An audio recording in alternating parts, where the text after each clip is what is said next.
Good day, colleagues. So today I am going to talk about Dr. Google. So, yes, I know that medical staff have been very sarcastic about Dr. Google. I personally had great experience with Dr. Google. I would have struggled with my health much more if it wasn't for Dr. Google. But now we are in the age of AI. And so let's see what results do we get when we ask medical or mental health questions to AI. And I think as much as we want to be able to alert our clients to the risks, we also want to become aware of the opportunities. I recently heard that a number of 7,000 medical journals written every day. So, how many did your doctor read this morning? And then we can ask the same question. As a social worker, how many academic articles are written on a daily basis regarding the latest social work or psychological research? Or if you are in a specific field, even how many articles are written about social work in that field. And how many of them did you read this morning? So the person who's mentioned that there are about 7,000 medical journals written every day, then asked the question, how long will it be before it would be malpractice if a GP does not use AI when making a diagnosis? That being said, yes, as social workers, we do not make diagnoses, but how aware are we of risk factors? Will we be accused of malpractice when we didn't notice a suicide red flag?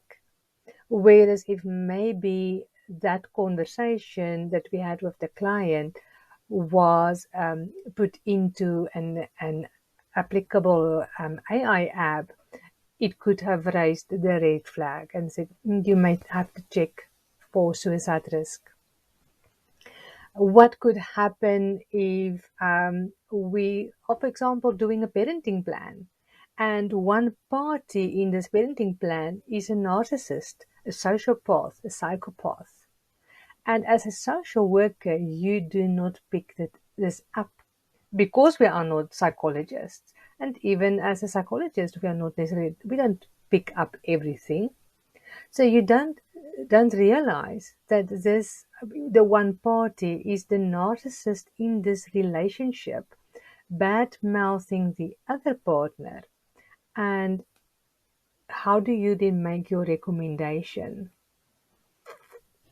I've heard horror stories. And the truth is, as social workers, we are fallible.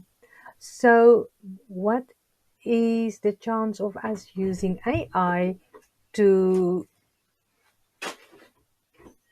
help us in this? Help us do our hard work, help us to notice the red flags, especially if you are maybe dealing with a specific case that is not part of your usual caseload. Okay, so let's see what happens when I put this question in. I will put it into Bing first. My doctor says I have PTSD. What is it and how do I heal without medication? I click enter and let's go to chat. And remember, Bing Chat is powered by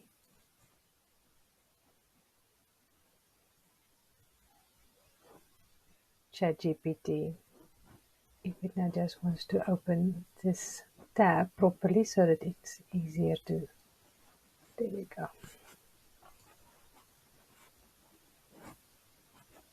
Okay, so again, the warning that it may make mistakes.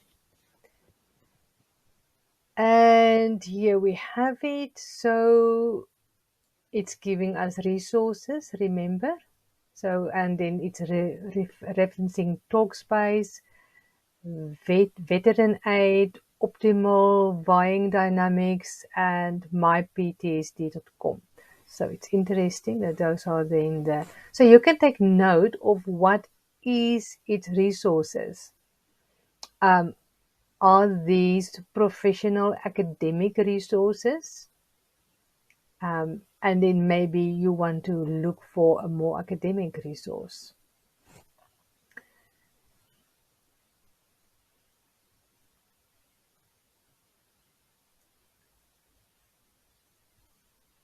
Okay, so chat is Bing Chat is saying we can try meditation, hypnotherapy, acupuncture, visualization, yoga, and art therapy and aquatherapy. And it's giving more options. And then it's telling us, okay, so maybe after reading this, um, you may want to then ask these questions. And if I would click on what is art therapy, it would then generate an answer about this.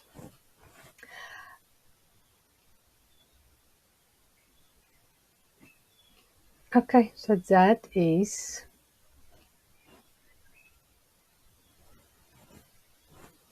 interesting. So that was the one reply. Okay, look at this nice answer. I'm sorry to hear that.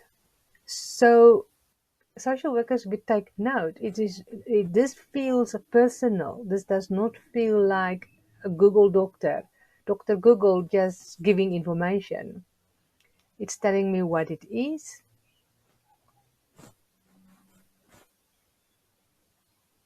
And here it's giving more other options. Okay. And now I can ask it to give me more information about a specific option.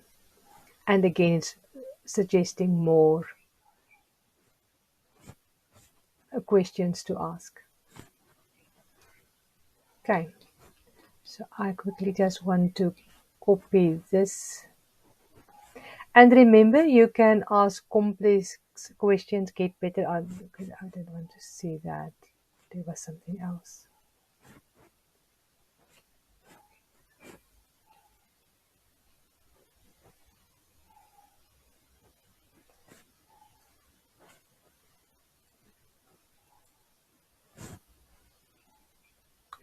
So let's go to ChatGPT and we ask it the same question.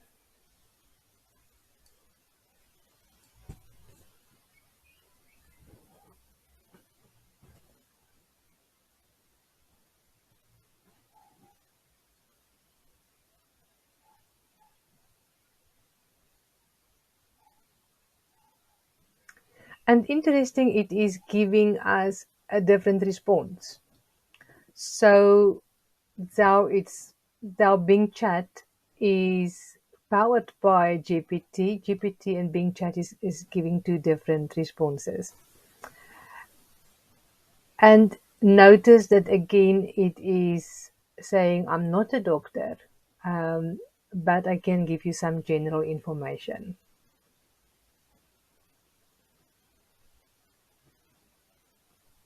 And there are some options there. And so let's go, if we go to then Dr. Google or Bart.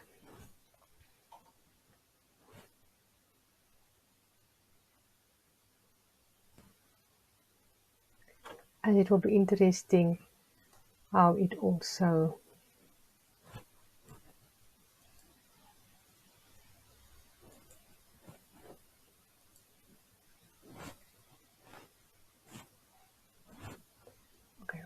just say a new chat.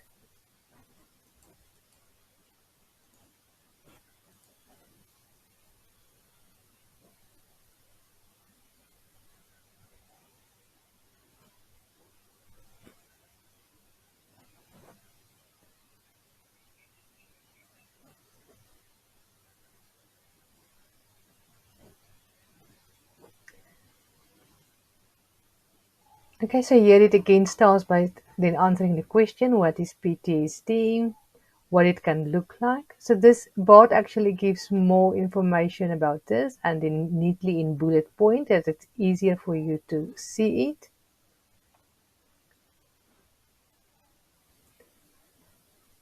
And then it's stressing that there are effective treatments available with and without medication. And here it is giving some options. Okay, so interesting. So this is a different reply than what we had in a ChatGPT. So it's not mentioning CBT, art therapy, and all those other things. But it's, for example, just saying therapy. And I assume one could then ask a question. What type of therapies are efficient in healing PTSD?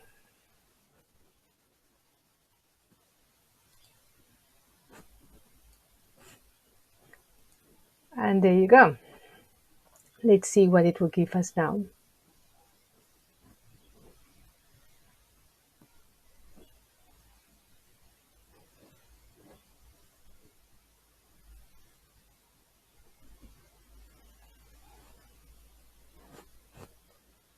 Okay, so it's again giving us two drafts and it's now actually asking us to choose one. And so now it's referring to CBT, PE, CPT, CBT. Okay, so let's continue with B.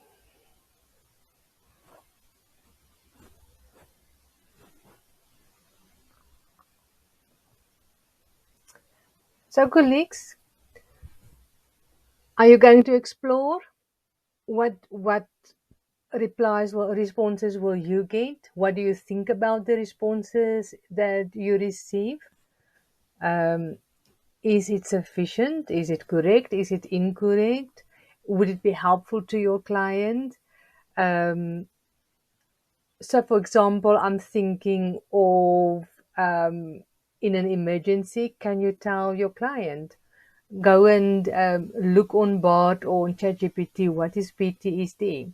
Or let's say they've been in a post-traumatic stress situation. Can you tell your client, I cannot talk to you right now?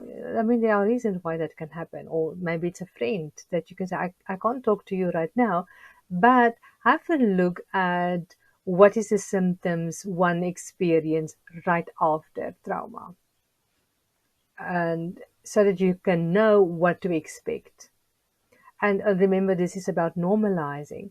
So, do you think it would be helpful? Do you think it would be dangerous?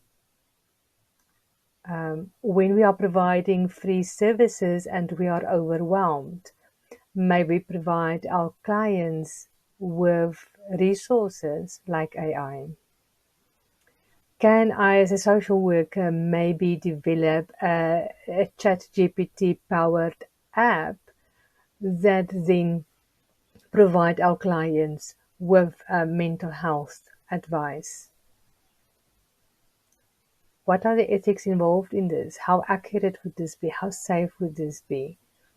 How would we notice when a client maybe that's using our app might be needing more information than just information and maybe need some assistance or need more information, for example? What questions do you have about Dr. Google or Dr. ChatGPT? Let me know. Go and explore and let's discuss.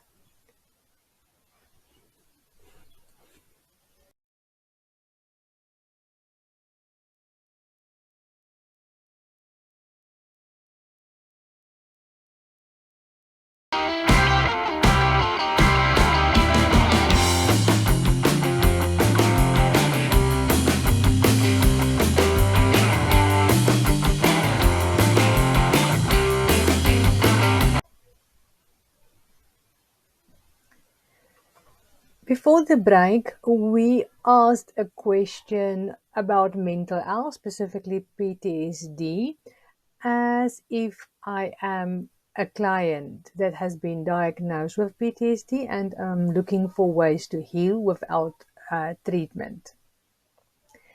Let's see if we ask this question from the perspective of a social worker. And let's say you are a social worker and your client has been diagnosed with PTSD and does not want to use medication. What treatment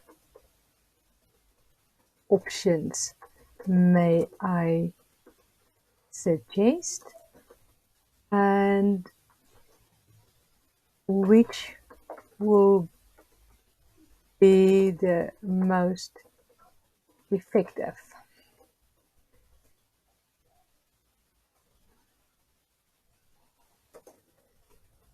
Please use scientific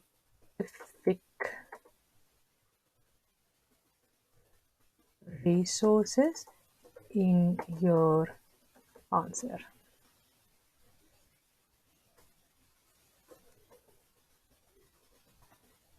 Scientific or academic resources in your answer. Okay. What do you think about this question? How do you think I should improve on this? Okay, but let's see what it gives us.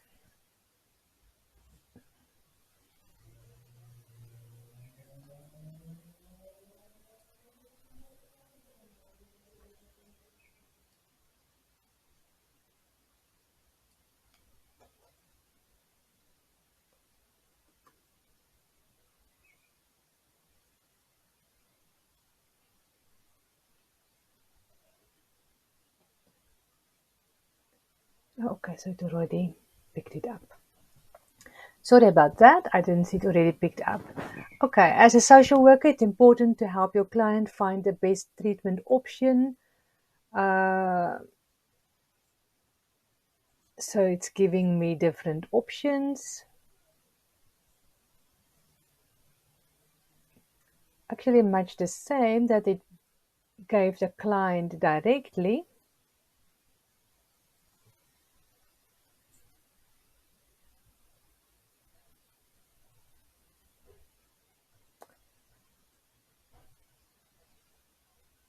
Okay, let's see what resources it used here. It doesn't list them easily there. Okay, let's look one more. Okay, and it's actually using the same references, so that's interesting.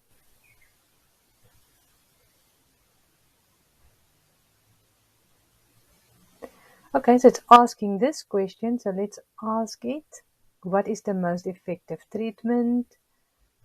Because it didn't.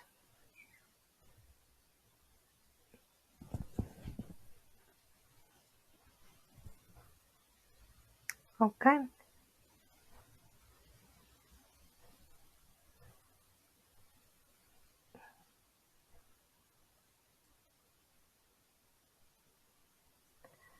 Okay, so at least here it is referencing the NHS, which can be interesting. Yeah, what do you think about the resources?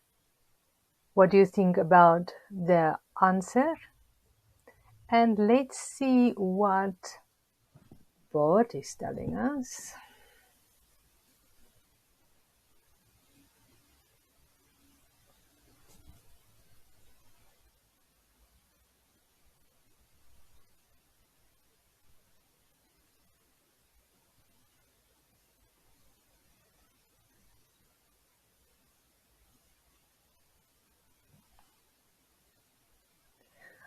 Okay, so now it is then referring to therapy and not necessarily to just any way of healing. Um,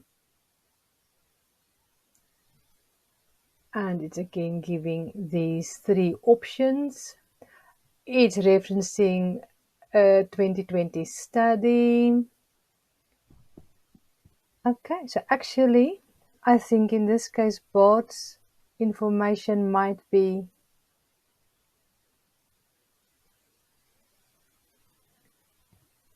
the better answer. Okay, and then we can now double check out the response here, because unlike Bing, it doesn't give the references and it doesn't cite these. So if we go to double check on Google,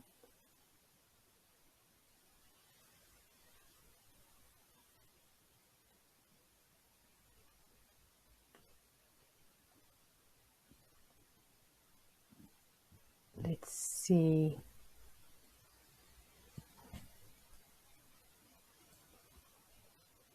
What it gives, and here it gives us the option to say, how do you understand the results?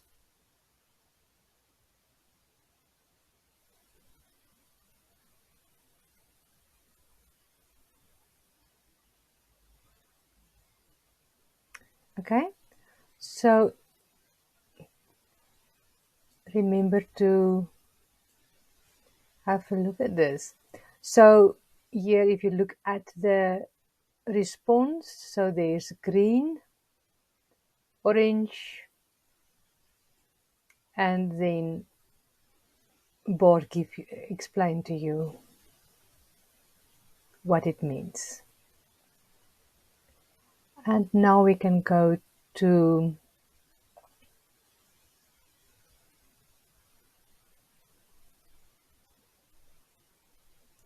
Google and find resources, and you can now see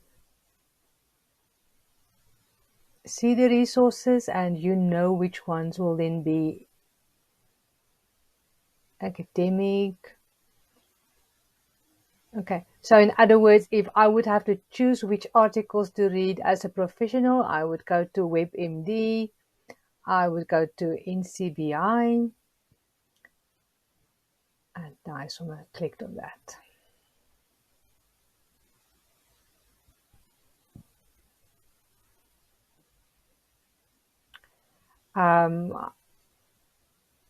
API, NHS,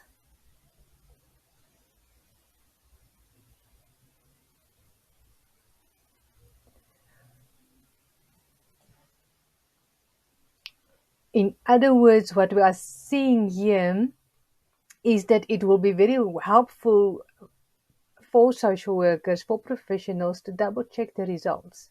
So it's a great idea. Use Bard, get a reply, and then double check, and then Google will generate some options for you, and here you will then go and look for professional and scientific resources that you can use. This one usually have quite a variety of articles and so on in. I like using them.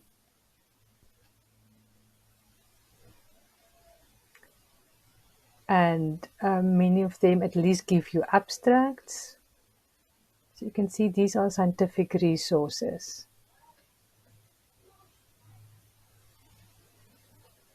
So I'm just showing this for social workers who are not aware of this. this is an option.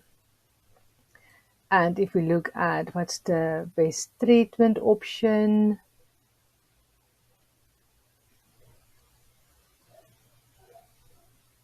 okay, so you can see here that they are, so it's not blog posts, these are professional associations and scientific journals where you can then find resources. And remember, sometimes something more informal might actually be quite good. Always just compare it with academic papers. So, what do you think? Is this a great resource for you to do your research? Do you prefer to go to the university library? Will BOD at least be a good starting point? Let's see what ChatGPT gives us. We weren't happy with Bing Chats. Right.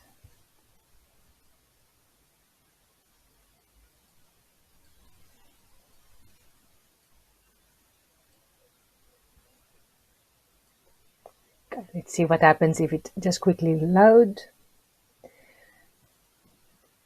So colleagues, what it's really important is that we start playing with the questions we have and start exploring AI. If chat is not giving us great answers, we have to, of course, look like now I've changed the prompt. Is there something wrong with my prompt? Do I need to improve my prompt?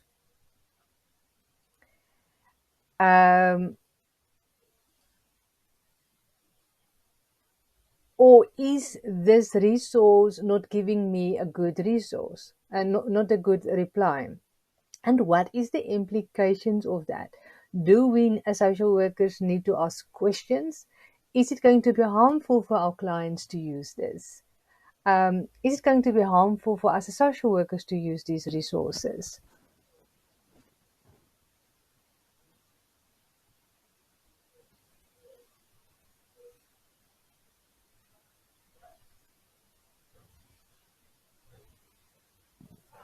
Okay, this is a great response, actually, I think. What do you think?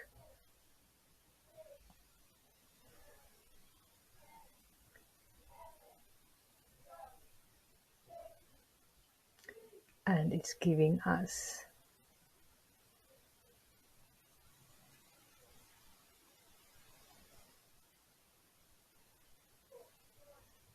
Okay, so it's reminding us to consider our clients' individual needs and preferences, and then stating that there's empirical support for these two options, reminding us that we can collaborate with other mental health professionals, and that's actually crucial.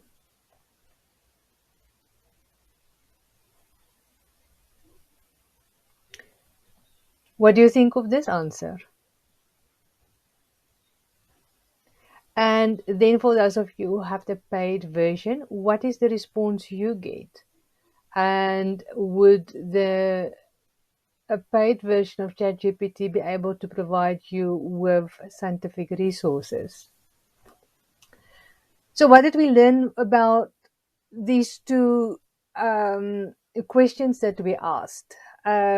I think the one is that we need to be aware that our clients may be using these apps.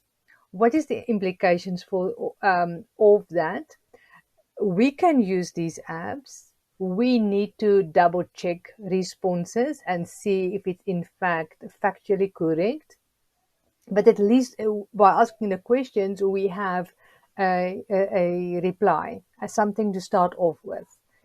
Sometimes that just really help to have some answer and then to see what, if it's factually correct and have a starting point, in other words. And what I noticed then is that two different apps are giving us different responses. So, what's the implication of that? If we as social workers are going to develop an app for our clients, let's say, for example, a mental health app, um, is would it be possible that the app would be powered by ChatGPT and Bard? Would that possibility be there? Um, how would we create this app in a way to flag um, the possibility that a specific client may have a problem that needs further intervention, even if it doesn't flag us as the app provider. But what if the app could say, Dear Lorraine, I noticed that you've been asking these and these questions. Um, my algorithm is saying that you might experience a certain um, challenges, and we suggest that you attempt contacting the following organizations to assist you with this. I'm thinking on my feet here, so please, what are your thoughts about that? Um, how do we go beyond just providing information?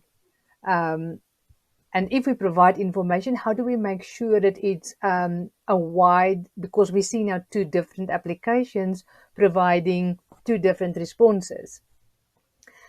So how do we make sure that our app is powered by both options or more options?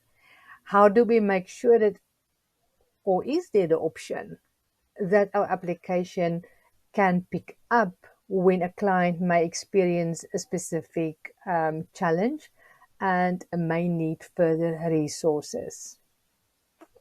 So the client, we maybe the app cannot alert us as the app provider because of privacy issues and respect for the client. Um, but at least then alert the client that you seem to be having this challenge. What about contacting these resources? Could an app use this information to generate a screening tool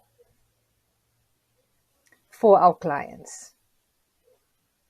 Okay, say maybe something like, I have been exposed to trauma just yesterday, so experiencing these symptoms is normal and this is how you deal with it.